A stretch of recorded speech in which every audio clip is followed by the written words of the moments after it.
l'énergie atomique elle-même. Il y a quelques mois à peine, peu d'entre nous étions familiers de ce concept. C'est le mot de sobriété. Il y a une deuxième manière d'économiser de l'énergie qui s'appelle la sobriété. Pas de rationnement, pas de coupure. La mairie a donc baissé le chauffage de 18 degrés. Économisons l'électricité. Si on nous coupe le courant, il n'y a plus rien. On ne pourra pas payer, parce que quel service municipal je ferme pour compenser? Mais eux, ils connaissent même pas c'est quoi le mot sobriété. La sobriété n'est peut-être pas Bonjour à tous et bienvenue dans ce nouvel épisode de Sobericast. Aujourd'hui, je suis en compagnie de Lucas Lopez, chargé de projet à la chaire Réseau électrique et Société en transition. Salut Lucas, comment tu vas ? Salut Rémi, ça va super, écoute. Tu es chargé de projet au sein de la chaire.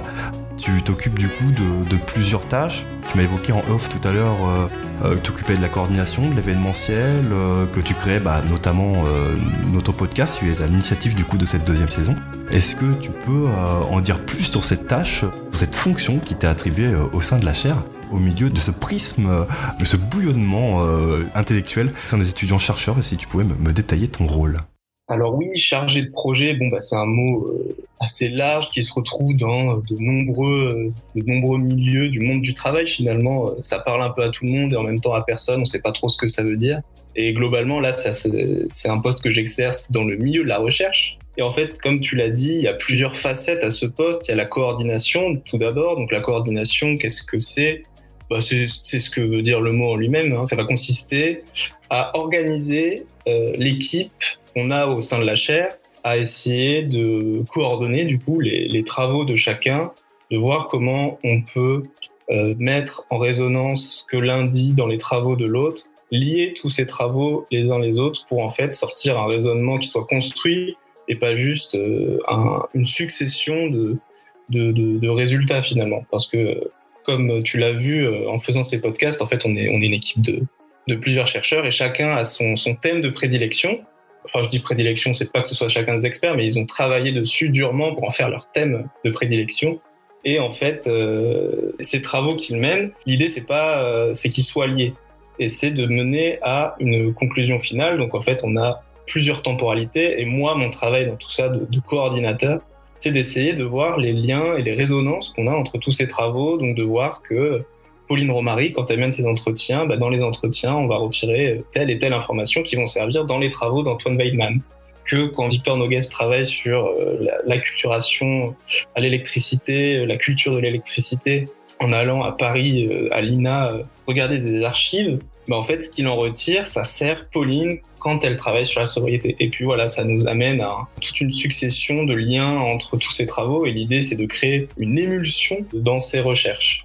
Ensuite, il y a un aspect beaucoup plus proche de ce qu'on entend par chargé de projet, en tout cas selon moi, ce qui est l'aspect organisationnel. Donc ça va être réserver des salles pour des réunions, prévenir les gens qu'on a une réunion à telle heure, fixer des réunions. Et voilà, tout cet aspect-là, finalement, qui est pas forcément le plus sexy, mais qui est très important aussi pour qu'on puisse fonctionner comme une équipe finalement. Donc ça va être savoir qui est disponible à telle heure, voilà. Là, tout à l'heure, typiquement, je devais réserver une salle et en fait la salle n'est pas disponible. On va pas entrer dans les détails, mais c'est toutes ces petites choses à mettre en place pour permettre le fonctionnement optimal de la chaire finalement. Et ça va même jusqu'à... il y a 2 semaines, on a organisé un séminaire, une matinée de la recherche comme on les appelle, c'était le 4 octobre. Et je précise la date parce que, en fait, on a organisé la captation de ce séminaire pour pouvoir le diffuser ensuite.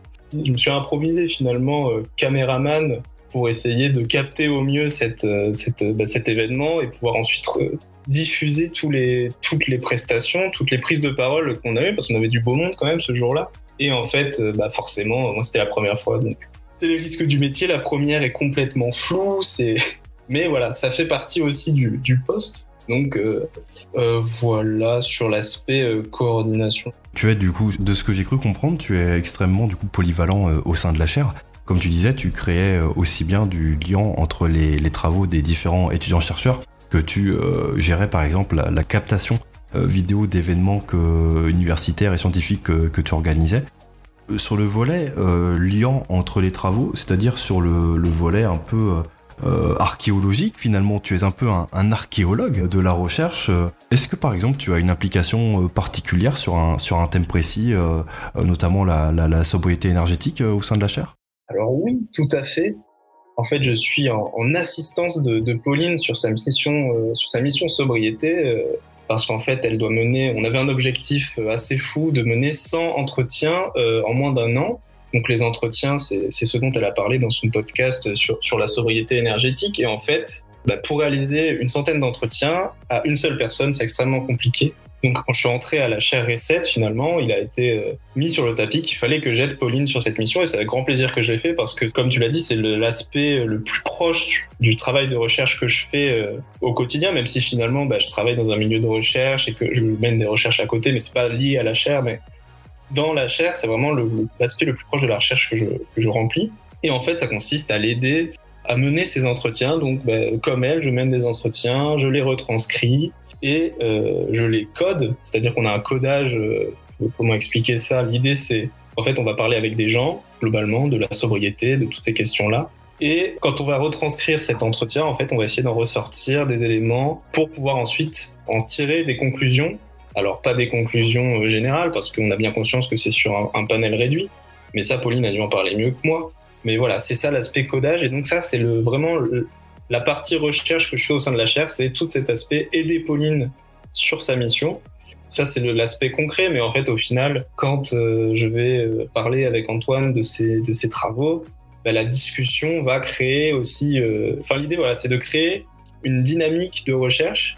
Et pour la créer, en fait, le simple fait d'être ensemble, en général, vu qu'on est assez tous passionnés par ce qu'on fait au sein de la chaire, donc juste être ensemble et en parler, ça crée des déclics, ça peut créer des réflexions nouvelles sur les sujets de chacun. Et en fait, c'est aussi un peu ça, l'aspect coordination de ma charge, finalement, implique une implication forte dans la recherche de la chaire, si j'ose dire. Et puis j'imagine que cela t'est extrêmement utile pour le deuxième volet de tes fonctions, qui est celui aussi de la valorisation et de la diffusion. Tout à fait, parce que finalement, toutes ces recherches qu'on mène à la chaire, je trouve qu'elles n'ont pas grand sens, et puis je pense pas que je suis seul à penser comme ça, mais je trouve que ça n'a pas grand sens de faire des recherches si on ne les diffuse pas, que ce soit dans le milieu professionnel, donc à nos pairs, aux historiens, aux sociologues, ou que sais-je encore, mais même au grand public. Et comme par exemple ces podcasts-là, ils vont pas être ciblés sur un public particulier. L'idée, c'est que les recherches qu'on fait à la chaire Reset, elles puissent servir au plus grand nombre, ou au moins qu'elles puissent être accessibles au plus grand nombre. Après, les gens, ils font ce qu'ils veulent de ces travaux, mais c'est, je pense, une part importante dans la recherche, c'est de trouver le moyen de toucher les gens et de se rendre utile finalement. Et c'est pour ça qu'on fait ces podcasts, c'est pour ça qu'on a organisé la captation du séminaire qu'on a fait, c'est pour pouvoir permettre déjà pouvoir garder une trace de ces événements, mais aussi pouvoir permettre ensuite de rendre accessibles ces moments au plus grand nombre. Et donc l'idée aussi, et c'est un futur chantier qu'on va avoir à la chaire, mais c'est d'aussi aller intéresser des jeunes étudiants. Là, sur les 4 étudiants qui sont à la chaire, donc il y a moi, mais je vais passer doctorant, donc ça touche même plus, je suis plus vraiment étudiant au sens classique du terme, on va dire. Ensuite, on a Antoine qui, lui, est encore en master, donc ça reste un étudiant, mais que ce soit Pauline ou Victor, alors Victor prépare l'agrégation, donc c'est encore autre chose, mais je vais mettre des guillemets, mais on commence à être un peu vieux. Et l'idée, c'est que la chaire, c'est pas c'est pas un endroit où on fait notre carrière, on passe toute notre vie. L'idée, c'est qu'elle soit dynamique et qu'en continu, on ait des nouveaux membres. Et donc là, le problème, alors je sais pas si c'est un problème, mais il va falloir qu'on essaye de réussir à intéresser les jeunes étudiants pour qu'ils puissent rejoindre la chaire. Et en fait, je me dis aussi, leur montrer que ce genre de structure existe. Parce que, par exemple, à titre personnel, jusqu'à mon Master 2, entre mon Master 1 et mon Master 2, j'avais aucune idée que c'était possible de faire ce genre de travail après un Master d'Histoire. Je pense que, comme beaucoup d'étudiants en Histoire, voilà, je faisais mes recherches sur mon mémoire, on avance, on suit le cursus, on sait pas trop où on va. On se laisse un peu porter finalement, on découvre peu à peu un attrait pour la recherche. Moi, c'est arrivé quand j'avais assisté à un séminaire, et puis en fait, on se rend compte, c'est super ce qu'ils racontent ces gens, et ça a l'air super d'en faire son travail, de parler de ça, et puis après, les opportunités, etc. Mais je pense que c'est important que les étudiants sachent aussi que c'est possible de faire ce genre de travail sans forcément passer par toutes les étapes très parfois compliqué, parce que là, par exemple, je parlais tout à l'heure de passer de l'agrégation, et là, je passe un peu dans une espèce de volet, conseiller d'orientation, mais c'est pas le propos, mais notre objectif aussi en faisant toutes ces diffusions et par exemple, en ouvrant nos portes aux jeunes, c'est qu'ils puissent y accéder, qu'ils puissent avoir conscience que ça existe, et voilà, qu'ils aient en tête que on peut arriver à faire de la recherche de cette manière. Et en fait, parce que c'est ultra stimulant, ce mode de travail qu'on a, enfin, en tout cas, je trouve, voilà, quand on travaille tous ensemble pour essayer de trouver des solutions aux problèmes des uns, des autres, ou qu'on organise des événements comme l'événement Mémoire électrique en Dordogne, qu'on a fait à 2 reprises cette année. On est allé en juin dernier à Beaumont-du-Périgord, et là, en septembre, on est allé vers Mozac et Grand Castan, qui sont deux villages de Dordogne, donc. Parce qu'en fait, l'électricité, là, ça touche un peu plus les travaux de Victor sur la culture électrique, mais l'électricité, quand elle est arrivée en France, c'était pas évident pour tout le monde dans un premier temps que maintenant, voilà, dans nos usages, on a l'électricité, donc ça fait partie de notre vie. Là, pour nous, toi et moi, on parle, on a l'électricité, on vit avec, et ce podcast même est la parfaite incarnation de tout ça. Mais à l'époque, c'était pas évident, et en fait, ce qu'on essaye de faire avec ce programme Mémoire électrique en Dordogne, c'est de récupérer la mémoire de nos anciens. L'idée, c'est d'accéder à ces souvenirs qu'ils ont, des premiers moments, des premières rencontres avec l'électricité, avec les appareils électriques, avec aussi les EDF, voilà, l'entreprise elle-même, les agents EDF, enfin voilà. Et en fait, ça, c'est des moments où on part en équipe, finalement. L'équipe Reset se déplace en Dordogne, et on va à la rencontre des gens, à la rencontre des anciens, qui, quasiment tout le temps, en fait, sont extrêmement heureux de nous aider, d'avoir des gens. Juste cet aspect humain dans la recherche, c'est vraiment un aspect dont on ne parle pas forcément dans les études, et je trouve que c'est important. Cet aspect de la recherche, c'est aussi, voilà, c'est cool aussi la recherche. On est tous ensemble, on travaille ensemble à essayer d'apporter quelque chose, à apporter des connaissances, à améliorer le savoir sur une question, et je trouve que c'est important que les gens le sachent. Voilà. Alors du coup, tu parlais du volet humain parmi tes fonctions. Pour toi, c'est quelque chose qui est extrêmement important. Tu parlais notamment du coup de Mémoire électrique en Dordogne. Est-ce que tu peux nous expliquer un événement que tu nous as cité tout à l'heure, les matinées recherche, de quoi il s'agit et quel est ce concept ? Alors les matinées de la recherche, ça a été lancé, alors j'étais même pas à la chaire encore, c'était à l'initiative de Jordan Provost. Et en fait, alors la première, à laquelle j'ai assisté en tout cas, l'idée c'était de réunir plusieurs chercheurs autour du thème de la sobriété. Donc, du coup, Pauline Romary, notre éminente chercheuse, avait participé.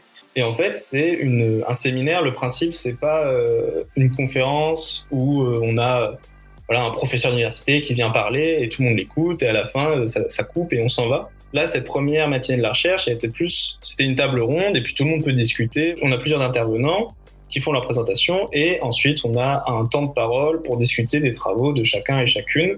Et en termes de recherche, c'est extrêmement stimulant pour tous parce que ça permet d'avoir, par exemple, on avait des géographes, des sociologues, et en fait, ça permet, nous, en tant qu'historiens, on a tendance à être un peu enfermés dans nos méthodes de travail, on va dire, même si ça ressemble beaucoup à la sociologie ou la géographie et l'histoire, c'est intimement lié, ne serait-ce que par le nom de la matière qu'on a eu toute notre enfance, quoi. Donc, mais dans les faits, les méthodes de travail peuvent différer par certains points, et même si les méthodes peuvent se rejoindre aussi sur d'autres, le fait est que les approches et les manières d'analyser les choses sont différentes. Donc le fait de pouvoir discuter avec d'autres chercheurs, d'autres disciplines, c'est déjà extrêmement intéressant et c'est un grand plus pour les recherches qu'on mène.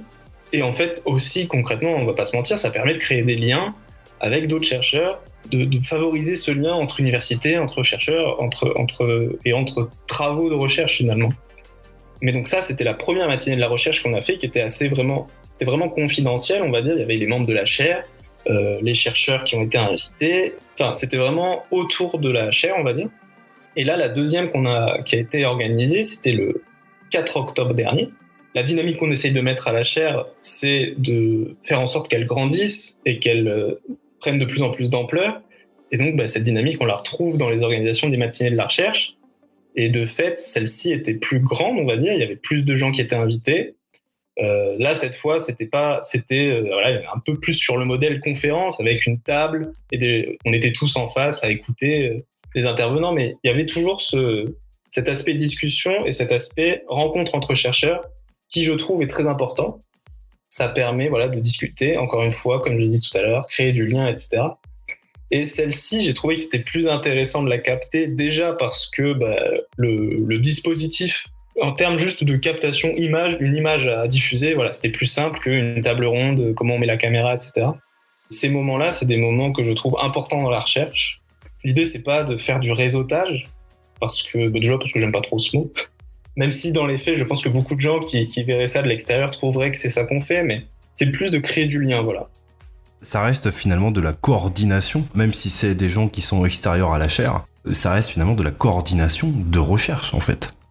C'est tout à fait ça. L'idée, c'est de... Alors, pour le coup, sur les matinées de la recherche, je vais pas tout m'attribuer, parce que moi, je suis vraiment, pour l'instant, encore en soutien de Jordan, qui lui est notre chargé de développement, qui est là depuis le début de la chaire, et qui reste à la baguette sur tout ça. C'est lui encore qui est vraiment dépositaire de l'organisation, on va dire. Enfin, je suis vraiment en assistance de lui. Quand tu parlais tout à l'heure de coordination entre les différents travaux en interne de la chaire, c'est aussi cette part de coordination entre les travaux de la chaire et les travaux d'autres scientifiques, notamment de l'énergie, qui ont participé aux matinées de la recherche que tu as organisées. Alors oui, il y a cet aspect-là aussi, en effet, parce que effectivement, en fait, c'est essayer de trouver qu'est-ce que cette chercheuse ou ce chercheur peut nous apporter, pas au plan, vraiment sur un plan scientifique, qu'est-ce que cette personne qui vient de parler de telle ou telle chose peut apporter aux travaux de Pauline, aux travaux d'Antoine, comment faire pour organiser un lien entre ces travaux, parce que finalement, même si la recherche, ça peut paraître, avec les histoires de publication, ça peut paraître assez individuel, nous, on a vraiment une démarche extrêmement collective à la chaire, et l'idée, c'est vraiment d'essayer de travailler le plus en lien avec les gens possible. Ça m'y fait penser, on a des projets qui sont directement en lien avec ça, qui sont sur un plus à moyen terme que... Enfin, là, dans l'immédiat, ça sera pas pour tout de suite, mais des projets qui consistent à un projet notamment autour d'une chronologie croisée, qui consisterait en fait à inviter le plus de chercheurs possible, finalement, du milieu, donc des chercheurs liés à l'histoire de l'énergie, ou pas forcément histoire, mais de la sociologie, mais en tout cas liés à l'énergie, et en fait de solliciter leur expertise sur la question pour créer cette vaste chronologie, et en fait ça serait chacun apporterait un peu sa pierre à l'édifice pour créer le travail le plus accompli et le plus abouti possible. Le projet existe, maintenant c'est vraiment à l'état embryonnaire, donc on verra où ça nous mène, mais tu parlais de coordination, ça fait vraiment partie de ça, de lier les expertises de chacun en un même projet, voilà. Tu parlais tout à l'heure aussi du volet recrutement d'étudiants-chercheurs. Moi, ce qui m'intéresserait de savoir, c'est comment tu t'y prends, comment vous vous y prenez, et comment, du coup, tu peux attirer des étudiants qui sont pas forcément au fait, tu le disais précédemment, de chaire universitaire. Déjà, qu'est-ce qu'une chaire universitaire pour eux ? Qu'est-ce que la chaire peut leur apporter en termes de professionnalisation, d'expertise sur les domaines, sur les différents champs et secteurs de l'énergie dont fait partie la sobriété énergétique que la chaire travaille et analyse. Voilà, comment tu t'y prends du coup pour présenter à un étudiant, finalement lui vendre la chaire en fait ? Déjà, dans un premier temps, je pense à ce que disait Benjamin Jouve, qui est passé par la chaire, éminent membre de la chaire par le passé, d'ailleurs toujours très lié à la chaire, qui disait que la chaire, c'est une chaire tremplin. Et en fait, ça prend tout son sens parce que là, finalement, nous, on travaille tous, les membres de la chaire, on travaille sur nos petits trucs. Je dis nos petits trucs, c'est pas pour être réducteur, mais finalement, même si moi je trouve que c'est super ce qu'on fait, ça reste très isolé en Nouvelle-Aquitaine, même si on commence à prendre de l'ampleur, comme j'ai dit plus tôt. Et en fait, chacun travaille de son côté sur ses travaux, on met tout ensemble, etc. Mais en fait, ces moments-là, c'est des moments où finalement, on rencontre des gens, on montre ce qu'on sait faire. En fait, quand on est juste en cursus historique, on n'a pas vraiment de moment où on peut être mis en avant, entre guillemets. Là, c'est vraiment, on est des chercheurs, en fait, à la chaire, même si on n'a pas tous fini nos diplômes. Je pense à Antoine, qui n'est pas encore diplômé de son master, mais il n'y a pas de doute qu'il le sera. Mais on fait un travail de chercheur. Et en fait, c'est déjà un pied d'entrée dans le monde de la recherche. Alors, évidemment, un étudiant qui en a rien à faire de la recherche et qui, en fait, fait son cursus historique pour devenir prof, à part le fait de lui dire que la recherche c'est passionnant et que juste, ne serait-ce que par curiosité, il pourrait essayer, oui, effectivement, pour l'aspect professionnalisation, c'est pas le top. Mais maintenant, la chaire, en fait, ce que tu disais, c'est qu'elle est très peu connue. On sait pas, moi, jusqu'à ce qu'on en parle, je savais pas qu'elle existait, la chaire Recette. Et d'ailleurs, je vais rendre à César ce qui est à César, c'est Monsieur Christophe Bouneau, mon directeur de recherche qui m'en a parlé et qui m'a dit voilà, est-ce que ça vous intéresserait de rentrer dans la chaire, etc. Il me semble que c'est pareil pour tous mes collègues en fait. Donc c'est cet aspect recrutement que je ne connais pas encore tant que ça parce que je suis chargé de projet, mais on n'a pas encore été confronté au recrutement de nouveaux éléments finalement parce qu'on est tous arrivés en même temps sur la mission, à part Pauline et Victor qui travaillaient un petit peu, donc je dis tous en même temps, alors qu'en fait Antoine et moi on est arrivés en mai et Pauline et Victor avaient déjà travaillé à la chaire par le passé. Mais depuis mai, cette équipe-là n'a pas bougé, on n'a pas eu de nouveaux membres, on n'a pas eu de désistement, de départ, d'arrivée. Mais effectivement, là, on va arriver à un moment clé qui va être, on va avoir un turnover à la chaire, c'est-à-dire que Victor va partir travailler son agrég et Antoine va se concentrer sur son mémoire, et donc on va avoir besoin de recruter de nouveaux membres. Déjà parce que en fait, on a besoin de mains pour pouvoir travailler, parce que mine de rien, c'est beaucoup de travail. Le travail collectif est vraiment un point central à la chaire et on ne pourrait pas se partager le travail entre seulement 3 membres. Maintenant, comment faire pour recruter ces nouveaux étudiants ? Ça va passer par de la pub. Enfin, on va aller voir les étudiants dans les amphis. On a des liens avec des assos étudiantes.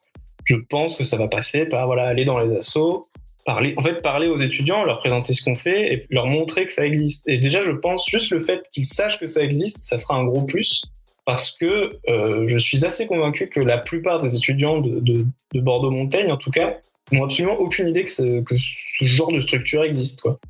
Il y a aussi, pour avoir du coup vécu ça, moi pour ma part, du coup je partage aussi mon entrée en la matière dans la chaire à l'époque. Je connaissais du coup la chaire depuis déjà plusieurs années, au travers de Benjamin qui est du coup un ami très proche. Et une fois, lorsque j'avais entamé mon deuxième master en conception multimédia, il y avait un de mes profs qui m'avait dit qu'une certaine chaire de l'énergie recrutait un chargé de projet dans le multimédia et plus précisément un monteur vidéo. Ce qui est marrant, c'est que ça m'attirait pas tant que ça. Pourquoi ? Tout simplement parce que l'énergie, en fait, en tant que telle, premier abord, ne me tentait pas. Au fur et à mesure, bien sûr, des jours et des semaines, cette réticence est largement amoindrie et c'est même totalement dissipée puisque ça m'a beaucoup plu. Est-ce que toi, du coup, tu as partagé cette même appréhension ? Est-ce que, du coup, les étudiants, alors je demande, puisque j'imagine que tu dois les connaître beaucoup plus que moi, est-ce que Pauline, Antoine, Victor, peut-être Jordan aussi, est-ce que selon toi, ils avaient une certaine appréhension au début, avant de rentrer dans la chaire, une certaine crainte de traiter de sujets aussi globaux que l'énergie ? Ou selon toi, à l'inverse, étaient-ils attirés, au travers de leurs études, au travers peut-être du master développement, innovation, environnement de Christophe Bouneau, déjà au préalable par ces questions de l'énergie ? Je pense que tu as mis le doigt dessus avec la dernière partie de ta question. Là, pour le coup, c'est nous 4, les étudiants, et même Jordan d'ailleurs, on vient tous de ce master développement, innovation et environnement. Et je pense, enfin en tout cas de ce que je sais, en fait, tous nos sujets touchent à peu près au monde de l'énergie, que ce soit déjà Antoine, Victor et moi, on a tous les 3 travaillé sur l'énergie nucléaire. Alors à des niveaux très différents et avec des problématiques très différentes. Ça donne un indice sur l'intérêt qu'on peut porter à la question. Pauline a travaillé sur l'environnement aussi, et en fait, on est tous jeunes, on est concernés par ces questions-là, et en fait, effectivement, par contre, je te mentirais si je te disais qu'au début, j'étais fan d'énergie quand j'ai commencé mon master et mon mémoire sur le sujet du nucléaire. En fait, je me suis dit, comment faire pour travailler sur quelque chose qui a du sens et qui peut servir ? Parce que l'histoire, c'est très important. Les sciences humaines et sociales, qui est donc le domaine de recherche dans lequel on travaille, c'est très important, mais je trouvais que exercer toutes ces compétences sur l'histoire passée, en fait, ça ne peut pas. Je voulais apporter quelque chose, une contribution à la société, on va dire. Et en fait, en commençant à travailler sur l'énergie, je me suis rendu compte que c'était peut-être le meilleur moyen d'appliquer mes compétences que j'avais développées au fil de mon cursus historique. Et en fait, c'est utiliser toutes ces compétences d'historien qu'on a et qui d'ailleurs, aux yeux du grand public, ça peut parfois paraître bizarre de dire mais qu'est-ce que vous faites en tant qu'historien à travailler sur de l'énergie, travailler sur des choses ultra récentes, enfin vous faites des entretiens avec des gens qui vous parlent de l'avenir, vous étudiez des scénarios qui se projettent jusqu'à 2050, ça n'a pas de sens pour l'histoire, mais en fait si, parce qu'on a des compétences, on a une manière de travailler, on a des techniques qui sont propres aux sciences humaines, et cette manière de travailler, ça apporte une contribution. Et alors, cette démarche qui peut-être aurait pu être hésitante, mais c'est pas le cas, mais quand cet été, la sobriété a commencé à devenir un vrai sujet, on s'est senti... Alors, je vais pas dire que c'était une chance, parce que, mine de rien, je préférerais que ça soit pas un sujet et qu'on n'ait pas besoin de travailler dessus, et que nous, juste, on fasse nos petites recherches dans notre coin et que ça n'intéresse personne. Mais le fait est que c'est devenu un gros sujet et qu'en fait maintenant quand on parle de sobriété aux gens, les gens savent de quoi on parle et ça devient quelque chose d'important. Donc en ce moment, en tout cas, moi, j'ai vraiment l'impression que ça peut servir à plus que améliorer le domaine de la connaissance. Et je trouve que c'est extrêmement gratifiant dans le travail qu'on fait tous les jours d'avoir ce sentiment-là. Après, c'est très personnel, hein. Mais voilà. Du coup, il y avait Antoine qui nous a fait comprendre dans un précédent podcast la dynamique prospectiviste de la chaire du coup, qu'il incarne au travers de l'étude des différents scénarios d'association. Est-ce qu'on peut dire que, au travers de l'action notamment de Pauline et de la tienne, en renfort de ses recherches, que vous faites un peu du journalisme finalement, parce que on sait que l'histoire, l'histoire contemporaine d'où vous venez tous, traite notamment, il y a un sous-champ qui est celui de l'histoire du temps présent. Est-ce que vous estimez que vous êtes un peu des journalistes de l'histoire ? Est-ce que vous écrivez l'histoire selon vous ? Est-ce qu'on est des journalistes ? Je pense pas. C'est pas les mêmes métiers, mais je pense que nos visions sont très différentes, que c'est tout autant nécessaire le travail du journaliste que le travail de l'historien, et de l'historien du temps présent en l'occurrence. Mais en fait, là où le journaliste est censé, je veux dire censé, parce que on traverse des temps particuliers, mais est censé raconter et rapporter des faits, nous, on essaye d'aller plus loin dans l'interprétation. On n'a pas de calendrier, mais on n'est pas pressé par le temps. On va prendre le temps de travailler sur nos sujets et d'apporter les analyses dont on sera le plus satisfait, en tout cas. Est-ce que ça sera les meilleurs possibles ? Je ne sais pas.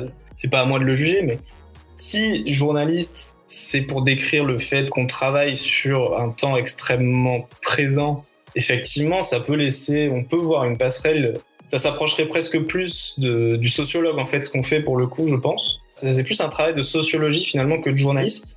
Pauline, quand elle analyse ces heures d'entretien qu'on a passées, moi, quand je retranscris, et quand on en parle avec les autres, l'idée, c'est pas juste en fait, on va retirer des statistiques. Voilà, forcément, je sais pas, j'ai pas les vrais chiffres en tête, donc je vais inventer, mais 60% des gens savent ce que ça signifie la sobriété.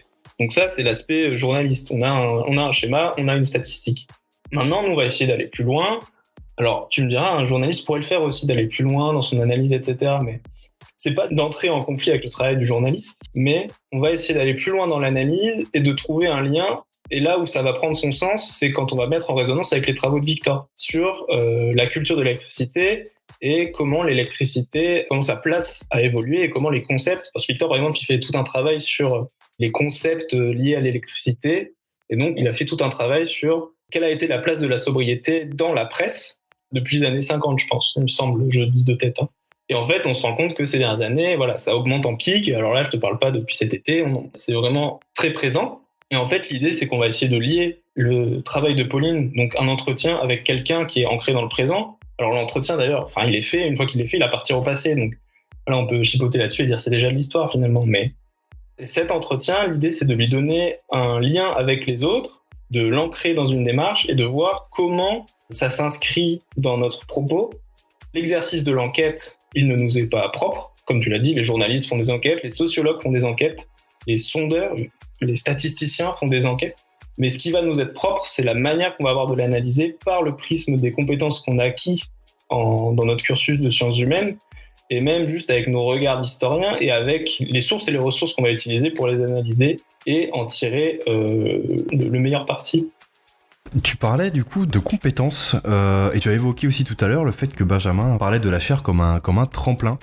La chaire fait monter en gamme les compétences de chacun et surtout lesquelles. On sait que c'est un peu une école des savoirs.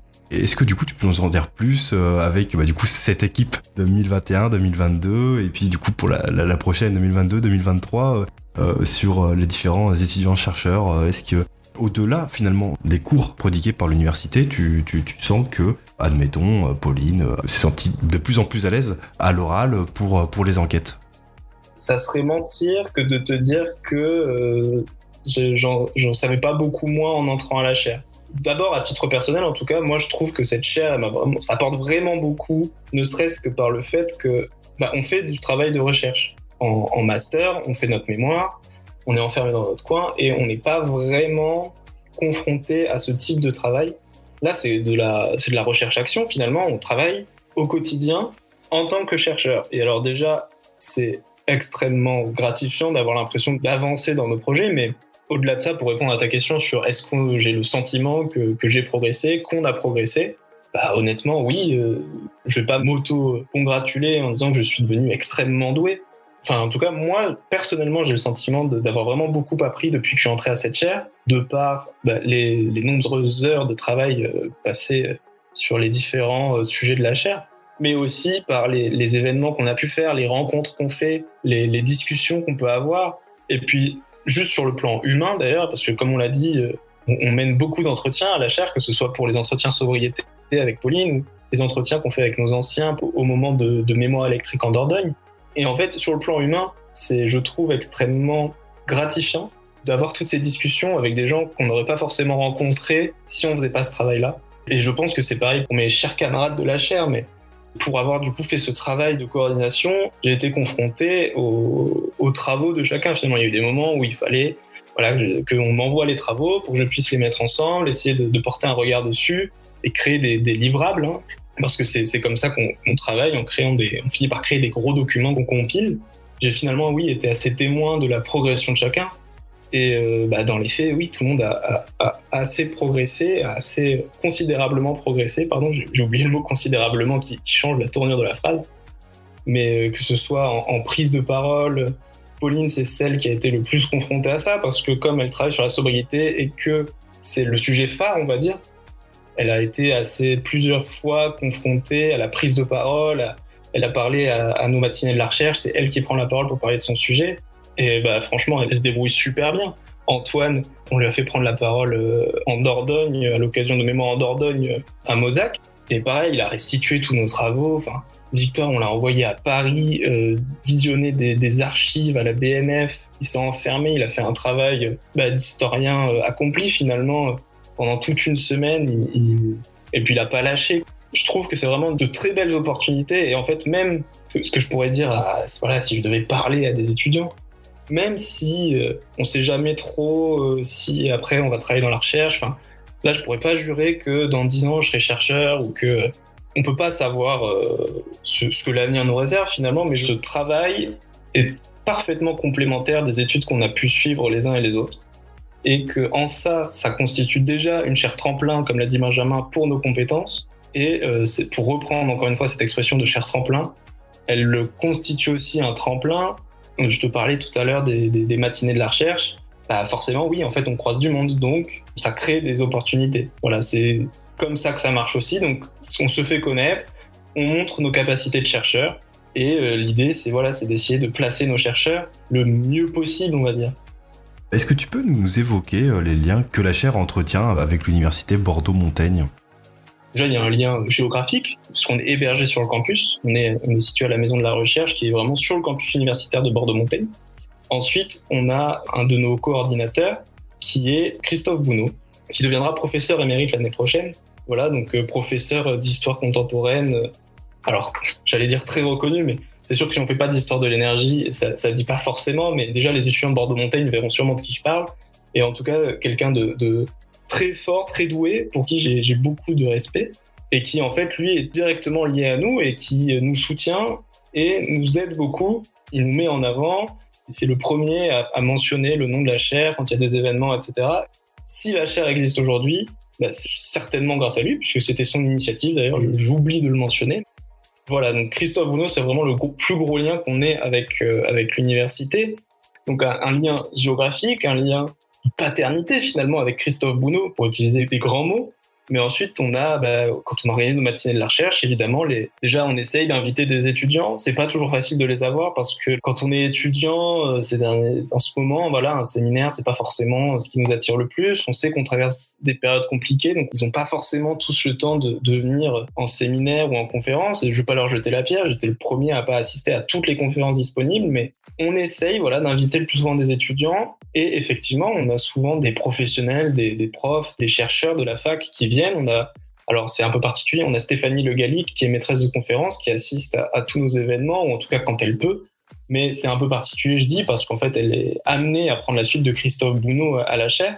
Comme j'ai dit, il devient professeur émérite, c'est des statuts particuliers après, mais donc après, on est aussi, on est une structure un peu particulière parce que Donc on a ce lien avec l'université, donc comme j'ai dit, et en même temps, pour tout ce qui est l'aspect financier, une grande partie de l'aspect financier, en tout cas on ne va pas rentrer dans les détails ici, hein, comme tu peux t'en douter, mais on a aussi un lien avec la Fondation Bordeaux Université. Ils sont là en soutien et ils sont aussi très impliqués dans le fonctionnement de la chaire. Voilà, c'est pas juste un portefeuille, ils sont très impliqués dans le développement de la chaire, au sens où ils participent à nos comités de pilotage, ils sont investis et ils sont toujours d'ailleurs très disponibles quand on les contacte pour telle ou telle dépense. Donc c'est un lien qui est très important pour nous. Après, on est une chaire de recherche, on fonctionne sur le principe du mécénat. Donc on a plusieurs mécènes, on a RTE qui est à l'heure actuelle notre mécène principal, donc Réseau de transport d'électricité, avec qui on a beaucoup d'échanges, que ce soit dans nos travaux, à l'occasion des matinées de la recherche. C'est souvent que des gens de chez RTE viennent intervenir, que ce soit, je pense, à Madeleine Laborde ou à David Gamme, qu'on a eu à la matinée de la recherche. C'était extrêmement intéressant. Donc RTE qui travaille, en ce moment, ils sont vraiment au cœur de toutes ces questions qu'on a sur les problématiques liées à la sobriété et à la consommation d'énergie. Ils vont être extrêmement importants cet hiver, notamment. Et enfin, avec l'université, on a un lien qui existe de par la localisation et les liens avec les professeurs, comme j'en ai parlé. Et en fait, ça s'est concrétisé. La fac est confrontée, comme la plupart des bâtiments de France, à une hausse des prix de l'énergie. Et donc, ils ont eu la directive de créer un plan sobriété. Et donc, c'est à l'initiative de notre étudiant Antoine Bateman, qui est très investi dans la vie étudiante en tant qu'élu étudiant, et donc qui nous a informés de ce projet, et il nous a convaincus de participer et de fournir un plan sobriété pour l'université. Et finalement, j'ai trouvé que c'était la parfaite concrétisation de nos travaux. En fait, on s'est mis ensemble, on a créé un plan sobriété pour la fac. Et concrètement, on a concrétisé nos travaux. Voilà, ce qu'on fait à la chaire, ça va éventuellement servir à aider l'université à faire des économies d'énergie cet hiver. C'est un peu l'achèvement concret, effectivement, comme tu le disais, de vos travaux avec une réalisation sur le terrain. C'est aussi ça, la recherche-action, un peu. Oui, c'est ça, tout à fait. C'est concrétiser tous ces travaux pour servir à quelque chose de plus grand. C'est un peu trop fort comme formule, mais pour servir une cause concrète de cet hiver, s'ils suivent nos directives, ils réussiront à faire des économies d'énergie. Nous, on participe, on rend finalement un peu à l'université qu'elle nous permet, on est sur leurs locaux, on est en lien avec eux. Mais voilà, c'est la concrétisation ultime des travaux, en tout cas pour cette année. On espère qu'on pourra mener d'autres missions ou expériences de ce genre, mais en tout cas, ça tombait très bien que ce soit cette semaine, juste avant le podcast, pour pouvoir en parler. Est-ce que du coup, tu peux nous brosser un peu les grandes lignes de ce plan sobriété que vous avez partagé à l'université ? À la chaire, on a établi une définition de la sobriété qui est, alors ça va être un peu scolaire, voilà, mais la sobriété, selon la chaire Recette, c'est la réduction volontaire et organisée des consommations d'énergie. Ça repose sur des changements qu'on a décrits comme paradigmatiques de nos modes de vie, qui appelleraient à s'interroger sur tous les besoins qu'on a au quotidien. Et donc, en fait, on l'oppose directement à ce qu'on a appelé l'ébriété énergétique, donc opposer sobriété, ébriété, ce qui peut peut-être résonner plus chez nos auditeurs. Et donc, c'est-à-dire, on l'oppose à une consommation excessive et non raisonnée. Donc ça, c'est la définition de la sobriété qu'on donne à la chaire Recette. Et on a trouvé important de poser cette définition parce qu'en fait, au final, la sobriété, c'est quelque chose qui est très peu défini parce que c'est très peu étudié dans le monde de la recherche, que ce soit en sociologie, en histoire, en économie, en géographie. C'est nouveau. Et c'est pas encore utilisé comme un concept à part entière. Donc, on a trouvé ça très important de poser une définition claire. Et donc, ça, c'est la définition de la chaire. Et donc, selon cette définition, les recommandations qu'on fait dans notre plan sobriété pour l'université, on leur a fait des propositions sur un long terme plutôt. Parce que, comme je l'ai dit tout à l'heure, cet hiver, c'est bien de le passer, mais en fait, l'année prochaine, il y aura un autre hiver, et puis l'année d'après, un autre hiver, et en fait, ça va pas nécessairement s'améliorer. Et en fait, quand bien même on n'aurait plus la crise énergétique qui ferait que ça serait un problème économique, de par la crise environnementale, nos consommations d'énergie doivent baisser. C'est pas une vision politique de la chose, c'est un fait. Le dérèglement climatique implique que l'on baisse nos émissions, et une des manières les plus faciles, entre guillemets, de baisser nos émissions, c'est de changer nos modes de vie et nos consommations. Là, il n'est pas du tout question des moyens d'appliquer ces décisions. On ne parle pas de contraintes, on ne parle pas de... Voilà, c'est pas ça l'idée. Mais donc, dans nos recommandations, on fait aussi, par exemple, à la fac, on a un immense parking. Et en fait, on a recommandé de recouvrir ce parking d'ombrières sur lesquels on pourrait mettre des panneaux solaires. Ça fait un immense espace, ça permet d'éviter de chauffer le sol avec... on a été confronté cet été avec les canicules au fait que le bitume, c'est un revêtement qui chauffe beaucoup, qui garde beaucoup la chaleur. Donc en le mettant à l'ombre, ça pourrait réduire déjà un peu cette problématique, même si là, le but principal, c'est quand même les panneaux solaires et de récupérer cette énergie. Donc ça, c'est un des plans qu'on a proposé. On a proposé aussi, et je trouve que c'est une des propositions qui colle peut-être le plus à cette définition qu'on donne, de repenser le calendrier scolaire sur l'année universitaire. Parce que on a conscience que les dates de début et de fin de l'année scolaire, c'est très précis, en tout cas dans une fac, parce que on a les rattrapages, on a les congés des professionnels de l'université qui sont pas forcément déplaçables, on va dire, et puis c'est quand même c'est très propre à l'été, ces bornes de début et de fin. Mais dans l'année universitaire, en fait, on s'est dit, pourquoi ne pas rallonger les vacances d'hiver pour pouvoir allonger cette période de grand froid pendant laquelle les étudiants n'auraient pas besoin de se déplacer à l'université et pendant laquelle on pourrait dire l'université est fermée. Donc pendant cette période, on n'aura plus besoin de la chauffer, on n'aura plus besoin de l'allumer, on n'aura plus besoin de dépenser toute cette énergie parce qu'on sait tous que l'hiver est le moment où les journées sont plus courtes, le moment où il fait plus froid, c'est le moment où on consomme le plus. Donc voilà, c'est une des propositions qu'on a faites. Et parmi tant d'autres, mais après c'est des choses, c'est parfois, j'allais dire du bon sens, mais c'est pas du bon sens parce que ça tombe pas, c'est pas évident pour tout le monde. Donc ça fait aussi partie du travail, et c'est pour ça que ces podcasts sont importants et ça fait directement le lien avec l'aspect valorisation dont on parlait tout à l'heure. Voilà, c'est important que les gens en entendent parler et apprennent à connaître ces problématiques aussi. Je vais conclure par une petite question. Et si tu devais nous vendre la chaire là maintenant aux étudiants qui t'écoutent ?